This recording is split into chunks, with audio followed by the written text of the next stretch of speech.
Bonsoir. Merci de votre présence par cette belle soirée de printemps, très ensoleillée. Je suis ravie, je ne vais pas faire un long discours, je suis ravie de recevoir pour la première de son film, après son passage à Cannes, la réalisatrice de La Belle de Gaza, Yolande Zoberman.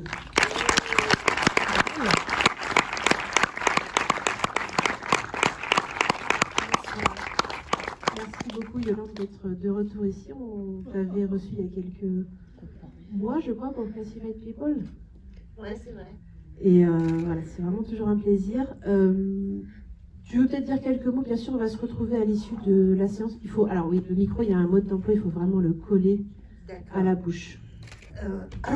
On m'entend là? Oui. Merci d'être là, malgré le déluge. Peut-être je dis juste une ou deux choses. Voilà, j'avais filmé au moment de M 3 jeunes femmes trans palestiniennes dans une rue à Tel Aviv. Et la personne avec qui je vis, qui est libanais, a parlé avec elle en arabe. Et quand on est revenu à Paris, il m'a dit mais tu sais que l'une d'entre elles est venue à pied de Gaza. Et ça me paraissait tellement incroyable comme chemin que je l'ai cherché, c'est-à-dire moi qui suis obsédée par les frontières, par les couples d'ennemis aussi, parce que pour moi c'est des couples, je me disais, voilà, c'est une femme qui a tout en elle, homme, femme, palestinien, en Israël, Gaza, Tel Aviv, musulmans, juifs. Comment ça se passe en elle? Est-ce que c'est des guerres? Est-ce que c'est la paix? Je voulais vraiment la retrouver. Et voilà, à l'époque, Gaza, c'était un peu un trou noir dont personne ne parlait. Aujourd'hui, c'est le centre du monde. Et ce film, je l'ai fait avant le 7 octobre, mais c'est toujours appelé La Belle de Gaza, et j'ai tenu à ce qu'il continue à s'appeler comme ça. Et cette recherche qui va donner lieu à plein d'autres choses, vous allez voir, c'est le film de ce soir. Donc je vous souhaite une bonne projection. Et on parlera après.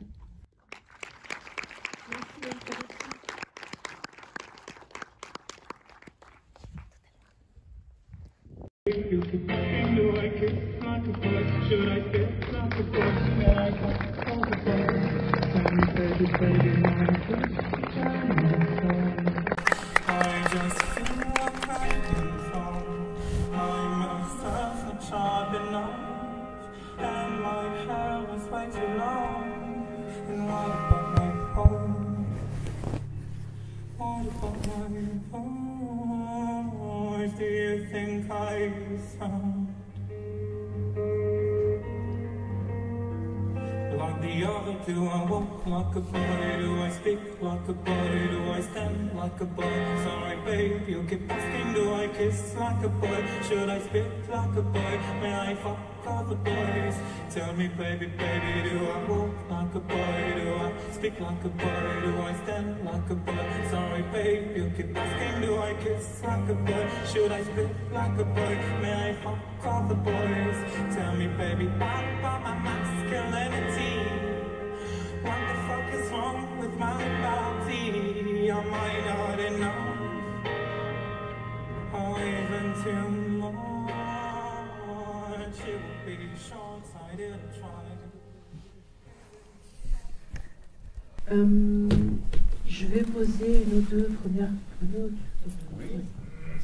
Je vais poser peut-être une ou deux premières petites questions, mais vous savez comment ça fonctionne. Bien sûr, Yolande est là aussi, surtout pour échanger avec vous. Donc, dès que vous le souhaitez, vous manifestez pour le micro.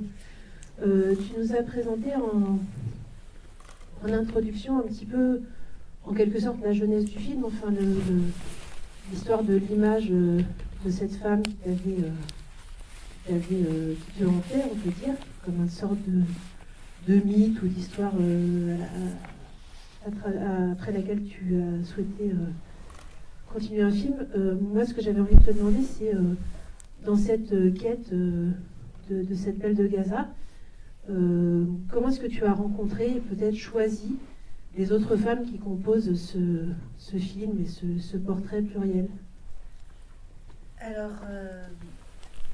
Taline Abouana, qui est au début du film, elle était déjà dans M. Et Israëla et son agent, en fait, donc je l'ai connue aussi à l'époque de M. Quand j'ai filmé les 3 jeunes femmes dans la rue, il y avait Danielle, donc cette jeune femme qui se touche les cheveux. Il y avait Nathalie, jeune femme qui est voilée. Et la 3e, on ne l'a pas trouvée. Et en fait, quand le film... Alors, j'ai cherché un certain nombre de fois la belle de Gaza dans la rue. Et quand le film a été produit par Bruno, le premier tournage, premier jour, première nuit, on arrive et on allait directement dans une boîte de nuit où on savait qu'on allait tourner. J'arrive avec la caméra et en fait, à l'entrée, je vois un garçon qui me fascine comme ça. Et je rentre avec la caméra, je commence à filmer des gens, on danse, et je vois ce garçon, et je lui demande si je peux le filmer, il me dit non. Et quelques jours plus tard, je le vois dans la rue, dans cette rue, à Tnoufa. On se donne rendez-vous, il vient, il s'énerve, il s'en va. Et puis un jour, il me rappelle et il me dit « Je suis devenue Nadine ». Et là, il vient et on commence à le filmer. Voilà, donc toutes celles qui étaient les 4 premières, je les connaissais déjà depuis M. Et Nadine, c'était la rencontre sur ce film. On peut dire qu'elle t'a choisi aussi, Nadine, tout autant que toi, tu as souhaité la filmer. Enfin, j'ai choisi quoi Nadine, autant que toi, que elle. Ouais. A vraiment... De toute façon, quand on filme, comme je filme, il y a un choix réciproque. Je veux dire, c'est évident. Moi, c'est jamais des images volées ou quasi. C'est clair que c'est une danse qu'on danse ensemble. Je veux dire, sinon, on n'irait jamais ni aussi loin, ni autant dans l'intimité si c'était pas consenti, en fait. Et donc, en fait, moi, j'ai compris il y a longtemps que quand on fait ce genre de film, ce genre de documentaire, les gens qu'on filme est un mystère pour nous, mais nous aussi, on est un mystère pour eux. Et du coup, on crée ensemble un territoire qui n'est pas tout à fait le leur et pas tout à fait le mien, mais c'est un territoire qu'on crée ensemble et qui s'appelle le film, en fait. Alors ça se sent vraiment, je trouve, dans une des premières séquences où il y a Taline et Israëla, qui c'est assez drôle et où tu vas assez loin dans les questions. Enfin, tu poses vraiment des questions qui sont respectueuses, mais en même temps, voilà, où on sent que tu oses aller sur certains domaines, la question du sexe, la question de la morphologie, du plaisir, du désir, etc. Voilà. Comment ça s'équilibre avec elle? Comment tu sens que tu peux aller sur tel sujet, etc. Je suis là pour faire un film et elles le savent. Et moi, j'aime bien poser des questions de B à bas, en fait. J'aime bien poser des questions de base. Et questions en général auxquelles on ne pense pas parce que on se dit que c'est entendu, en fait. Et moi, j'ai besoin de ça. Donc, et je sens qu'on va me répondre. Je sais qu'on va me répondre. Je sais que la façon dont je pose la question ne heurte pas. Bonsoir Yolande, on se connaît depuis longtemps.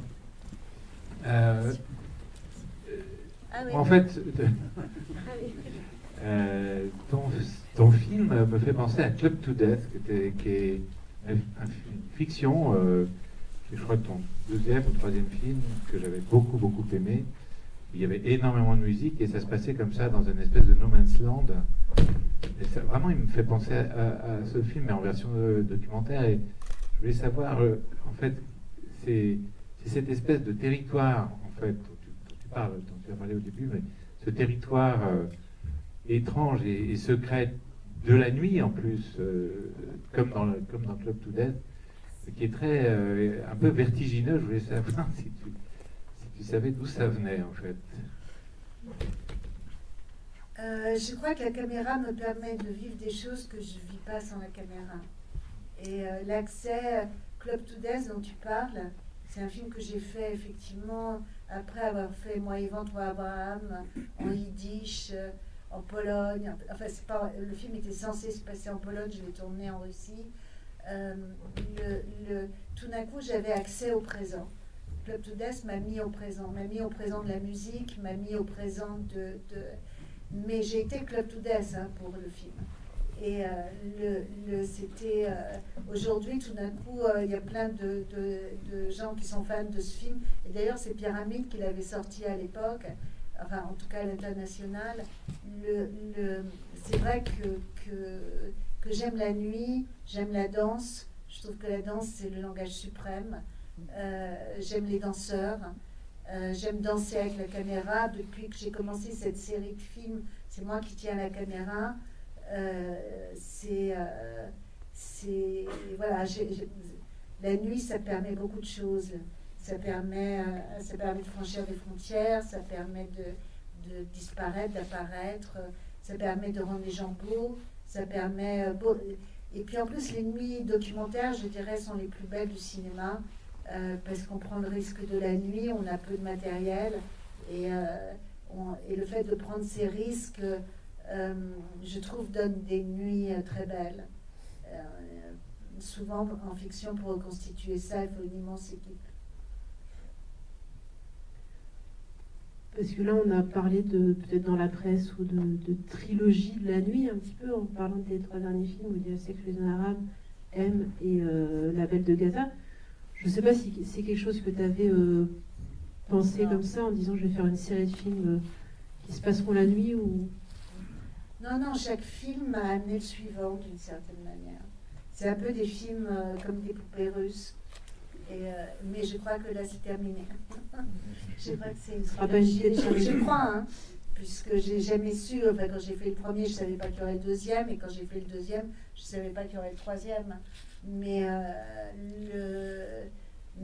pour l'instant, en tout cas, de cette nuit-là, c'est fini. Puis aujourd'hui, je le ferai dans l'état actuel des choses, du monde. Je ne l'aurais pas fait, on ne l'aurait pas fait, ce film. Le prochain, il sera à midi. On va filmer à midi. De midi à midi 10, tous les jours. La trilogie du soleil, peut-être. Peut-être pour poser une question de Béaba aussi, en tant que producteur, ce film qui se construit à partir d'une image d'un film précédent, comment est-ce que ça s'appréhende, enfin de façon très concrète, sur quelle base on part? Je crois que donc, tu étais avec Yolande à Tel Aviv pour filmer aussi. Je n'ai pas suivi Yolande, et j'aime bien cette distance aussi par rapport au plateau, à ce qui est fait en documentaire. Non, c'est-à-dire que c'est ce que je t'avais écrit. J'ai rencontré Yolande, en fait, il y a très longtemps. Et je l'ai re-rencontrée quand je l'ai vraiment rencontrée. Mais on rencontre quelqu'un avec ses films. Et je crois que c'est une des premières fois où, après avoir vu son précédent film, je l'ai appelé. Je ne fais jamais ça en tant que producteur. Jamais, je ne l'ai jamais fait.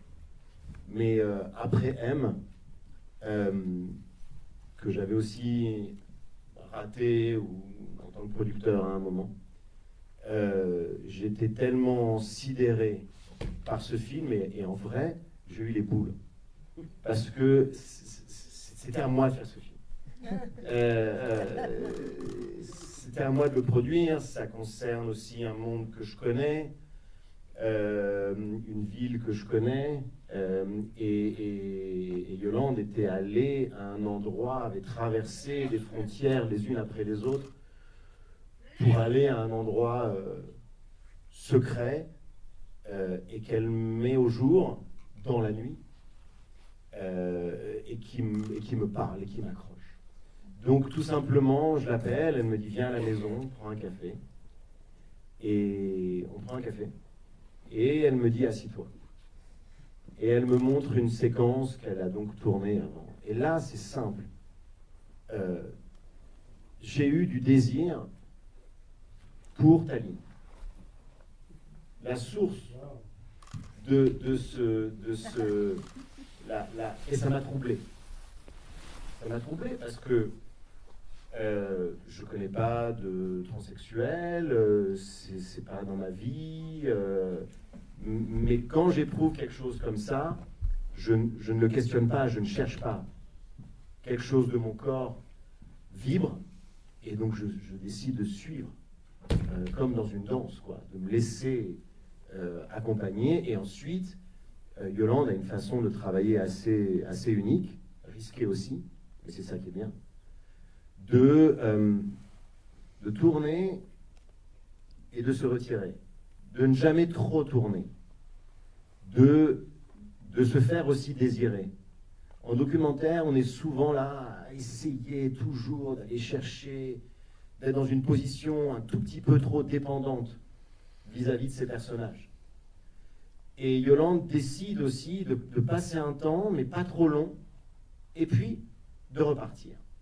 Donc ça a un certain coût, parce que c'est autant d'aller-retour pour son équipe et elle.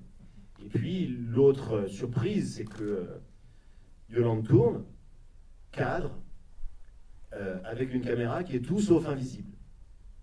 C'est une vraie caméra visible qui a du poids, qui existe, qui elle aussi a un corps. Et contrairement à ce qu'on pourrait imaginer, c'est-à-dire de cette idée de voler des images, il n'est pas question du tout pour Yolande d'être dans, comme on peut l'être aussi parfois en documentaire, il faut des fois, d'être dans le vol. Ça se fait avec ses personnages, et ça travaille la rencontre, le manque, laisser le manque se faire et laisser aussi les choses advenir. Donc c'est une confiance dans le temps. On dit transgenre. Transgenre, pardon.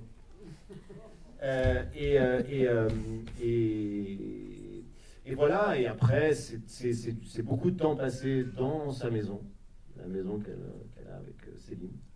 Et ça se fait, voilà, on prend un café, on regarde, on prend un café, on regarde, on discute, on prend un café, on regarde, on discute, jusqu'à aboutir à une forme et à sentir que ça y est. Petit à petit. Exactement. Bonsoir. Merci beaucoup pour ce beau film sur un sujet très important. J'avais une question sur côté identitaire et politique. Côté identitaire et politique, à savoir qu'on entend souvent le mot arabe, musulman, chrétien, juif, jamais le mot palestinien. Est-ce que ce choix était conscient? Pourquoi vous n'avez pas évoqué ce sujet?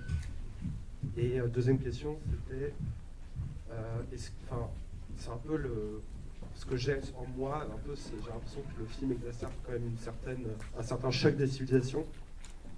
Et est-ce que vous n'avez pas peur que votre film rentre un peu dans un potentiel pinkwashing, justement en omettant tout le côté politique? Par exemple, pourquoi elles font la rue? Enfin, pourquoi elles font le trottoir? Pourquoi être dans la rue? Enfin, je trouve qu'il manque une dimension qui explique un peu le côté politique derrière. Et en l'omettant, est-ce que vous n'avez pas peur que ça rentre un peu dans le pinkwashing? Non. Franchement, non. D'abord, je trouve que cette histoire de pinkwashing, moi, ça ne m'intéresse pas. Je suis partie pour filmer, cette femme ou ces femmes parce que ce qui m'intéressait, c'était de savoir comment elles vivaient tous ces extrêmes en elles et comment elles se... oui, si c'était la guerre en elles, si c'était la paix en elles, c'est ça qui m'intéressait. Et tous les films que je fais, c'est des films que je fais dans une géographie, mais jamais sur une géographie. Quand j'ai fait M et que j'ai filmé au milieu d'un monde racidique, je n'ai pas fait un film sur ce monde racidique. J'ai fait ça dans un monde racidique. Et là, pareil, c'est des films miroirs, c'est des films pour nous. C'est pas des films où je me penche sur...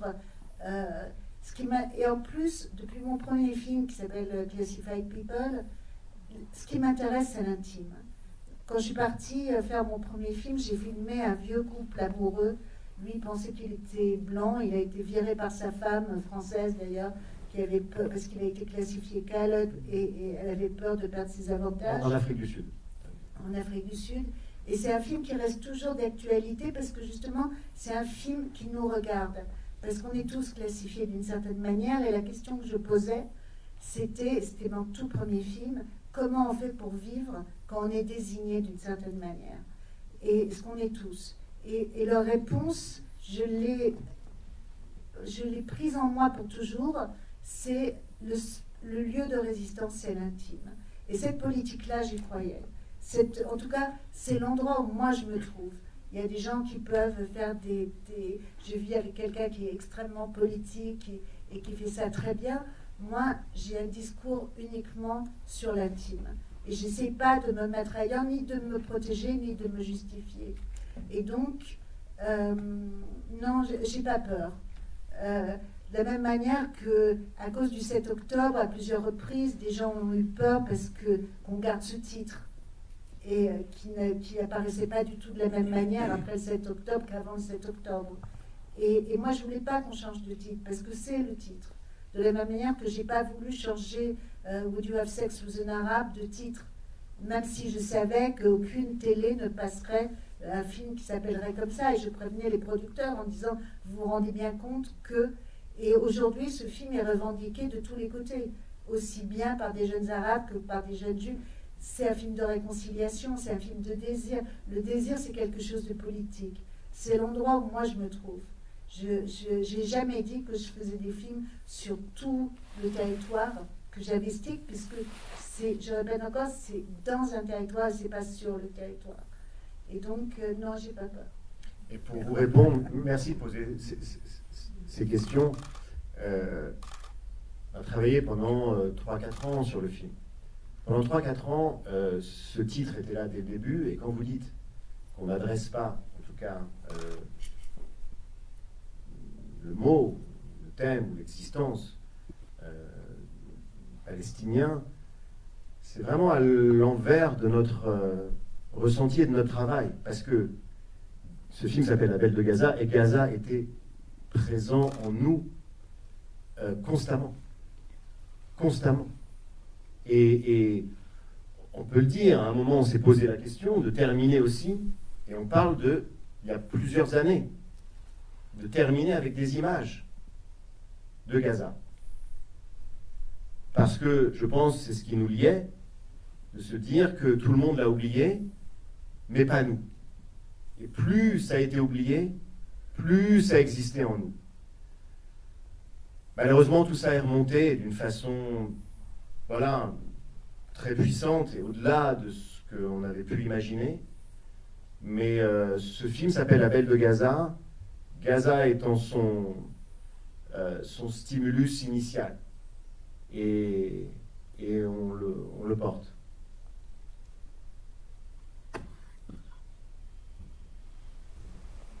Poser une question suivante. Ah, première.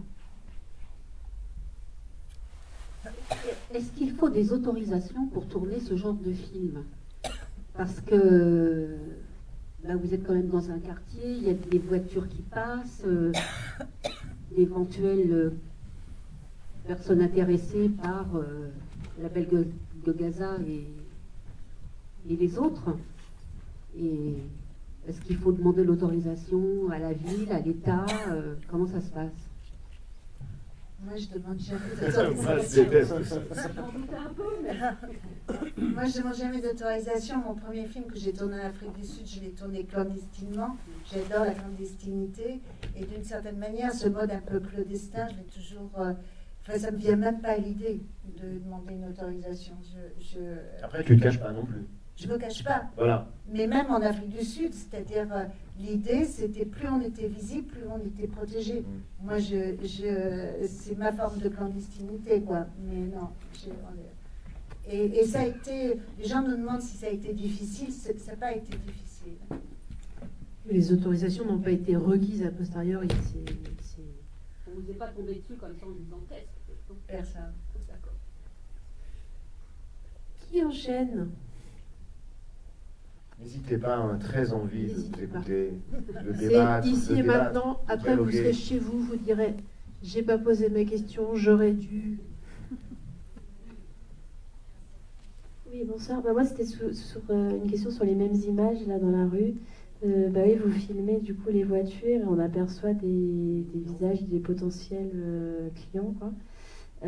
Du coup, c'est quoi votre position par rapport à ces images-là, enfin, vous assumez de les montrer, enfin voilà, comment ça se passe? Il passe dans la rue. Voilà. Oui, ils passent dans la rue, ouais. Voilà. Ouais. C'est Mais un ces quartier, personnes-là, hein. pardon. C'est un quartier, c'est pas une rue fermée. Ouais. C'est passe dans public, la- hein, ouais. Mais ces personnes-là voient qu'elles sont filmées, etc. Mais du coup, parce qu'en France, des fois, quand on tourne des documentaires, on court vers les personnes, ou la fiction même, court vers les personnes pour faire signer un droit à l'image, etc. Bon, là, j'imagine que c'est pas le cas. Mais du coup, comment vous appréhendez ces images-là et vous assumez de les mettre dans votre montage, quoi? Je crois que c'est une attitude, en fait. Vous êtes là, vous ne vous sentez pas de plus, vous ne vous sentez pas invité, ou vous êtes là. Et quand vous êtes là, ça se sent, ça se voit, vous ne cachez pas. Et donc, il n'y a pas aussi toutes sortes de... Je pense que quand... Ils nous voient en fait, Ouais. hein. Tout le monde nous voit. On est plusieurs, moi j'ai une caméra qui est grande comme ça, on a un projecteur, on n'est pas du tout caché, en train de se... Tout le monde nous voit. Et moi, étrangement, on me laisse toujours filmer. Donc, je filme. Très bien. Moi, ce que je voulais te demander, c'est au niveau de la... parce que tu parles de la question de la frontière, donc il y a peut-être parler de la religion et de la place de la religion dans la vie de ces femmes qui, enfin, moi, à titre très personnel, à un moment donné, je suis à un endroit auquel je ne suis pas habituée, quoi, d'être face à une femme transgenre qui s'est prostituée et qui est très religieuse. Voilà, est-ce que c'est quelque chose auquel tu t'attendais? Est-ce que c'est quelque chose que tu as appréhendé? Ou est-ce que c'est un élément... Enfin, je parle vraiment pour moi, mais c'est aussi un endroit où c'est je un trouve... film sur la liberté de devenir ce qu'on est, et c'est un film sur la foi. En fait, elles ont la foi. Elles ont la foi, et moi je trouve que c'est une vraie foi, parce que c'est un vrai dialogue personnel avec Dieu. Elles considèrent que Dieu ne les juge pas, que Dieu est avec elles, chacune dans sa religion en fait, hein, et chacune dans... Et moi j'ai trouvé très... C'est vrai que j'étais un peu surprise de ce rapport si présent en fait avec Dieu, mais j'ai trouvé ça très beau, quoi.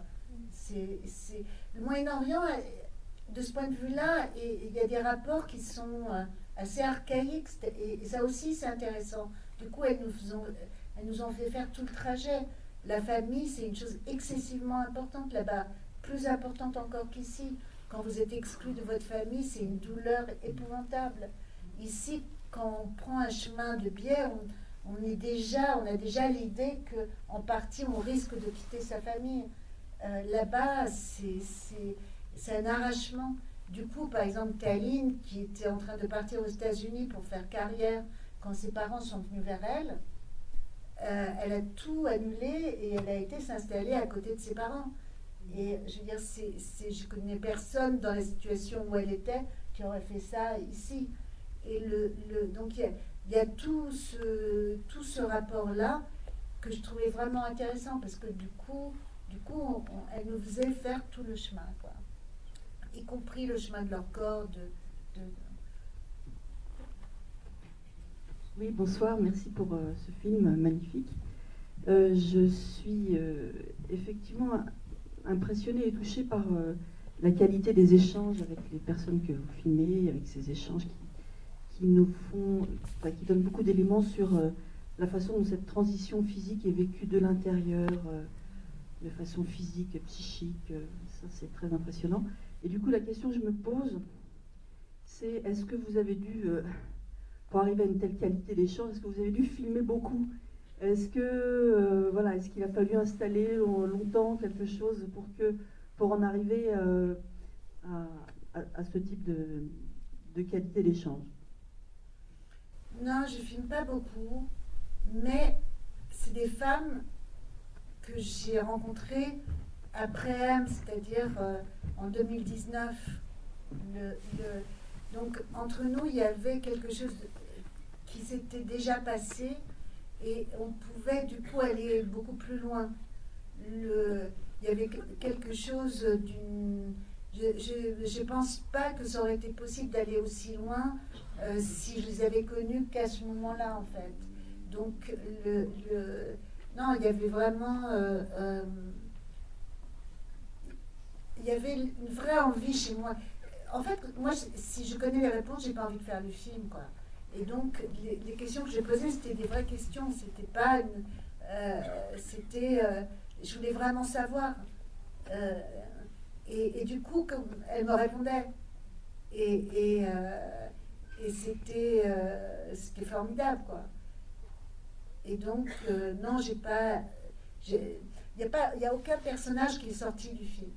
Il n'y a pas quelqu'un qui a été filmé. Il y a une fille, d'ailleurs, très très bien, qui a raconté l'histoire de sa copine, mais justement parce qu'elle a raconté l'histoire de sa copine, elle n'incarnait pas un personnage en elle-même.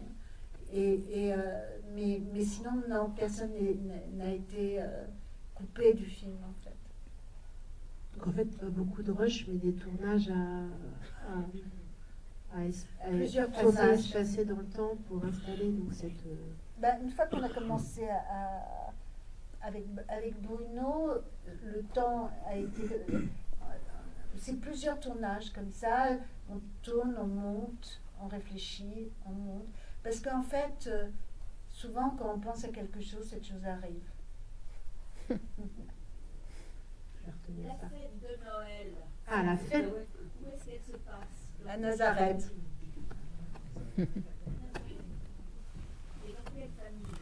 Dans la famille de Taline, qui est une famille chrétienne. On est au cœur, hein, à Nazareth, le jour de Noël. Là, on ne pouvait pas aller plus au cœur. Oui, au cœur de l'acceptation. Exactement. Parce que c'est vraiment une formidable acceptation d'avoir ces images de Taline, un petit garçon, et commenté par ses neveux et ses nièces devant son père. C'est pas rien pour son père. Comme il dit, Taline, c'était son fils unique. Donc, oui, j'ai une question. Est-ce que vous allez leur montrer le film à ces femmes? Ou est-ce qu'elles l'ont déjà vu peut-être? En fait, Taline et Israëla sont venues. Ah, c'était à Cannes? À Cannes, et donc elles ont vu le film. Les trois autres devaient venir. Et malheureusement, Nathalie a eu un accident de voiture. On a cherché son visa, donc elle n'a pas pu venir. Nadine n'était pas très bien et Daniel a eu peur de venir comme ça. Du coup, oui, il y a des projections qui sont organisées ce week-end. Parce que de toute façon, le principe, c'est que le film ne sort en Israël que si elles sont d'accord. Donc, Taline et Israëla, qui au départ étaient ravies que je leur dise ça, parce qu'elles pensaient qu'il ne fallait pas que le film sorte. Quand elles ont vu le film, elles ont dit si, il faut qu'il sorte en Israël. Et maintenant, on attend la réponse des autres, en fait. Mais bien sûr, oui. Oui, donc je voulais juste savoir si vous vous aviez quelque chose à voir avec la projection de ces souvenirs d'enfance de Taline. Est-ce que ça s'est vraiment passé comme ça? Parce que c'est incroyable. Alors, on la femme qui retrouve... je ne sais pas combien de temps s'est passé entre les retrouvailles avec son père, donc, qui est là avec son père, avec son corps, donc du coup, de petit garçon, avec aussi les petites filles qui regardent un petit peu... un corps nu d'enfant avec les filles de la famille qui le regardent. Je sais pas, je trouve ça... si c'est un pur hasard, c'est quand même... Non. Non, voilà. Je me disais C'est-à-dire aussi. que dans un des premiers voyages pour ce film avec Taline, on lui a demandé, et on a demandé, alors, si elle avait des films d'enfance. Hein. Donc elle nous a donné des cartes mémoire, et à Paris, Romain qui est là les a tout mis on a fait un choix Et le jour de Noël, on a mis tout simplement un drap sur la baie vitrée et on a pris un projecteur et on a projeté ces images. Donc tout ça, effectivement, on l'a mis nous en place. Alors, Tallinn, elle avait revu déjà sa famille parce qu'elle est devenue très connue, comme il le raconte dans le bus, quand le père conduit le bus, mais il ne s'était jamais parlé de ce qui s'était passé. C'est-à-dire qu'ils s'étaient revus, mais jamais pour se parler. Et là, c'était la première fois qu'ils parlaient de ce qui s'était passé ensemble. Et c'était un moment hyper fort. Et à la fin, Tallinn m'a dit, je crois que jamais j'aurais imaginé pouvoir parler comme ça avec mon père. Et c'était... donc voilà. Et... D'où la question, parce que même si le moment est provoqué, on sent qu'il y a une émotion un petit peu qui parcourt la famille, quoi. Voilà. Merci pour votre réponse. Et du coup, pour enchaîner sur Tallinn et son père, enfin, je voudrais bien t'entendre quand même un petit peu sur ce plan, un des très beaux plans du film où elle est dans le bus. On voit son reflet bien sûr dans la vitre. Enfin, on est vraiment dans cette histoire de doute, de réconciliation, de frontières. Enfin, il y a tout. Je veux savoir comment ce plan, comment il arrive, comment il se compose. C'est-à-dire le père conduit le bus. Enfin, je veux filmer le père. On me dit, oui, mais il travaille la nuit. J'ai demandé, mais dans quoi? On m'a dit, il conduit un bus. J'ai dit, bah, c'est formidable. Donc, on dit, OK, il demande l'autorisation à la compagnie des bus. Il nous donne, là, pour une fois, il y a l'autorisation. Oui, il y en a une. Et donc, il conduit. Et comme souvent dans les bus, il est là, il conduit. Et Tallinn est au premier rang. Comme quelquefois, le premier rang sur la droite est un peu plus avant que le... Et donc j'arrive, je suis au milieu, je tourne la caméra et je vois qu'il y a le visage de Tallinn dans le reflet. Et je me dis, ben voilà, j'ai le plan. Et ça n'a pas été... c'est souvent simple, quoi. C'est-à-dire, quand il y a très peu de matériel et quand il y a... Voilà... Mais c'est ça qui est passionnant en fait, hein. C'est où se mettre avec la caméra, comment regarder, quoi regarder. Et donc, ce qui était drôle, c'est que entre chaque question, je me penchais vers Tallinn et je lui disais, ce serait bien que tu parles de ça. Et à chaque fois, elle me disait non, non, non. Puis 2 secondes après, elle y allait, mais en plongeant encore plus que ce que j'avais demandé. Et donc voilà, donc ça a été tout un... Mais oui, le plan est venu tout seul, en fait. C'est vraiment une très très belle scène. Et dans le film de famille qu'il projette, c'est Tallinn qu'on voit. Oui. Avec son tutu blanc. Ouais. Donc dans le film de famille, je répète, c'est Tallinn qu'on voit avec son tutu blanc qui... Ouais.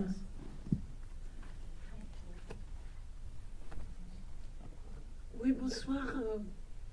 J'espère qu'on m'entend. C'était juste pour vous dire que j'ai trouvé vos images qui faisaient ressortir la profonde humanité des personnages. Et j'ai trouvé de la subtilité et beaucoup de pudeur dans votre film, en fait. J'ai beaucoup aimé vos images de nuit. Et j'ai trouvé que c'est la première fois que je vois des images de nuit dans ce monde qui me plaisent. C'est peut-être parce que vous êtes une femme, je n'en sais rien, mais c'était très spécial. Et j'ai beaucoup aimé l'humanité profonde qui ressort de tous les personnages et du père. J'ai beaucoup aimé, voilà. Parce que sinon, ce genre de film, j'aurais pas été le voir. Le monde de la nuit ne m'intéresse pas, mais j'ai beaucoup aimé. Alors, merci. Voilà. Vous fassiez une vidéo de ce que vous venez de dire, vous la diffusiez partout, parce que c'est très juste et ça parle à tout le monde. Merci. En fait, l'idée, c'était de restituer une place de déesse quasiment à ces femmes, parce que dans l'Antiquité, c'est ça qu'elles étaient, des déesses. Et l'autre soir, il y a une jeune femme trans qui m'a dit, mais nous, quand on se transforme, c'est comme une mort, et quand on transitionne, en fait. Et à ce moment-là, on rentre vraiment en contact avec une spiritualité énorme. Et moi, je crois réellement qu'elles sont en avant de nous. Je crois vraiment qu'elles ont une... Il y a une jeune actrice noire qui me disait que jusqu'à La Belle de Gaza, elle disait, c'était un adage, elle ne savait plus de qui c'était. L'adage, c'était « personne ne sera libre tant que la femme noire ne l'est pas ». Et elle dit maintenant, maintenant, moi je dis, tant que la femme trans ne sera pas libre, personne ne le sera. Et il y a quelque chose qu'elle charrie qui est très important pour nous, je trouve. Merci. J'ai un petit peu envie de finir là-dessus parce que je trouve que c'est vraiment une très belle phrase. Merci beaucoup, Yolande. Merci, Bruno Marron. Votre présence, merci aussi à toute l'équipe de Pyramide qui sort le film aujourd'hui et qui nous a permis d'organiser cette rencontre.